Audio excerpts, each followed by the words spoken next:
बात करते हैं किसानों की अपनी मांगों को लेकर। किसान कल नोएडा से दिल्ली की ओर बढ़े, लेकिन प्रशासन और किसान संगठनों की बातचीत के बाद एक हफ्ते की मोहलत सरकार को दी गई है और आंदोलन बहरहाल नोएडा के दलित प्रेरणा स्थल पर थम गया है। समाधान के इंतजार में किसान यहीं पर टिके हुए हैं और देर रात ठंड के मौसम में खुले आसमान के नीचे ही बिस्तर बिछाकर सो गए। किसानों का साफ कहना है कि अगर सरकार ने मांग नहीं मानी तो अगले हफ्ते फिर से दिल्ली कूच किया जाएगा। ये दो तस्वीर इस वक्त हम आपको दिखा रहे हैं। ये तस्वीर आप जरा देखिए, 2 नवंबर की ये तस्वीर है और इन सब के बीच अगर हम बात करें किस तरह से जो किसान हैं वो पहुंच गए थे नोएडा के दलित प्रेरणा स्थल और यहीं पर हालांकि अब ये देखिए बीती रात की अब आपको तस्वीर दिखा रहे हैं किस तरह से जो किसान है दलित प्रेरणा स्थल में डेरा जमाए हुए हैं और सरकार को उनकी मांगों के लिए अब एक हफ्ते की मोहलत दी गई है। और दलित प्रेरणा स्थल पर किसानों की रात कैसे कटी है, देखिए अभिजीत ठाकुर की ये लेटेस्ट ग्राउंड रिपोर्ट। अपनी मांगों को लेकर ग्रेटर नोएडा के किसानों ने आज दिल्ली कूच का प्रयास किया, लेकिन उन्हें नोएडा में ही रोक दिया। प्रशासन और किसान संगठनों के बातचीत के बाद यह निर्णय हुआ कि एक हफ्ते के भीतर उनके समस्याओं का निदान किया जाएगा, लेकिन उससे पहले किसानों ने निर्णय लिया कि वो नोएडा के दलित स्मृति स्थल के भीतर ही एक हफ्ते तक रुकेंगे और यहीं से आगे की रणनीति तय करेंगे। फिलहाल हम लोग यहीं पर मौजूद हैं। यहाँ पर सुरक्षा व्यवस्था जो है वो बढ़ा दी गई है और तमाम किसान और किसान संगठनों के नेता जो हैं वो यहीं पर रात को भी डेरा डाले हुए हैं। इस वक्त हम यहाँ से अंदर चलेंगे और आपको दिखाएंगे तस्वीरें कि किस तरीके से आंदोलनकारी किसान जो है वो अपनी रात अब अगले 7 दिनों तक यहीं बिताने का आह्वान कर चुके हैं। दिल्ली संसद मार्च का उनका आज का आह्वान था, लेकिन भारी सुरक्षा के बीच और प्रशासन से बातचीत के बाद यह तय हुआ कि एक हफ्ते तक वो और इंतज़ार करेंगे। अभी रात का वक्त है और हम अंदर चलेंगे। यहाँ से ये मुख्य द्वार है, आप देख सकते हैं कि यहाँ से हम भीतर जा रहे हैं और तमाम किसान जो आंदोलन करते हुए आज दिल्ली जाना चाहते थे वो इस वक्त भी यहाँ पर टिके हुए हैं। यहाँ पर क्या व्यवस्था है वो हम आपको दिखाएंगे।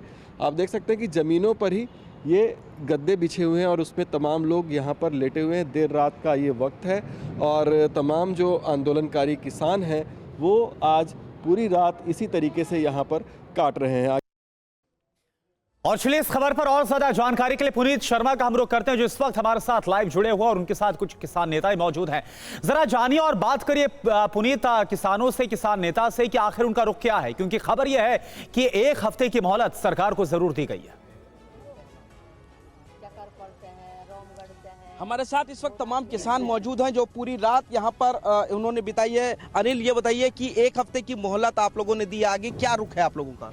आगे हमारा रुख ये है कि जब तक हमारी बात नहीं मानी जाएगी हम यहीं पे डटे रहेंगे और हमारे जो भी किसान संगठन के लोग हैं जो हमारी इस कमेटी में वो जो निर्णय लेंगे फिर आगे की रणनीति वो बनाएंगे। हमारे साथ और भी किसान नेता हैं, ये बताइए सर आप लोगों की आगे की रणनीति क्या है? सरकार कह रही है कि एक हफ्ते में आप लोगों से बातचीत करी जाएगी, आप भी कह रहे हैं कि एक हफ्ते का वक्त दिया है। एक हफ्ते में क्या चीजें बनती हुई नजर आ रही है? कल हम दिल्ली कूच कर रहे थे तो उस समय कुछ अधिकारी हमारे बीच में आए, उन्होंने ये प्रस्ताव रखा कि आपकी 2-3 दिन के अंदर हम जो है सचिव स्तर की वार्ता करा देते हैं और उसमें समाधान कराएंगे पक्का। तो कोई बात नहीं, हम दिल्ली से दूर नहीं है, दिल्ली हमसे दूर नहीं है। 500 गज की दूरी पर बैठे हुए हैं दिल्ली से और जब चाहेंगे दिल्ली हम कूच करेंगे पक्का। या तो कर दो समाधान, नहीं तो होगा व्यवधान पक्का। फिर हमें दोष मत देना ये हो गया वो हो गया। और किसान भी 6 दिसंबर को आ रहे हैं और हम भी अपने किसानों से अलग नहीं है, ध्यान कर लेना। गंभीर एक बड़ा निर्णय लेंगे। 10% प्लॉट हमारा बनता है। आबादी निस्तारण के लिए जो कमेटी ने रिपोर्ट दी है उनको धरातल पर लागू कर दो। नया भूमि अधिग्रहण, आए दिन आप जमीनें लेते हो और औने पौने दामों में किसान से छीन रहे हो। जो कमेटी ने निर्णय दिया है उसके आधार पर उनका 20% प्लॉट बनता है, उनको नौकरी बनती है, उनको बढ़ा हुआ मुआवजा बनता है। 10-10 साल हो गए हैं इस जिले में, 10 साल से अभी तक कोई भी पैसा जमीन का मुआवजे का बढ़ाया नहीं है।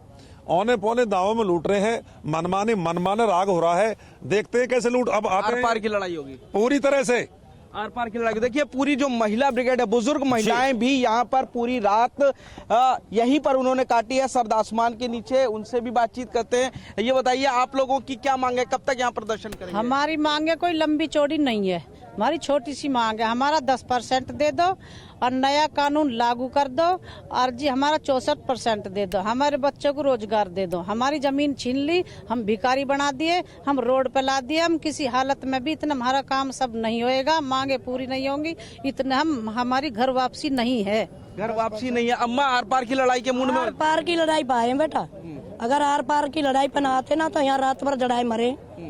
पेशाब था भी परेशान, लैटरिन था भी। ठीक है पुनीत, नजर बना के रखिए, जो वहाँ पर किसान है, महिला किसान है, वो भी बुलंदी के साथ अपनी आवाज को उठा रही हैं। और अब 7 दिन का अल्टीमेटम है, लेकिन धरना स्थल पर कैसे रात कटी है ये बता रहे थे और पुनीत बातचीत कर रहे थे।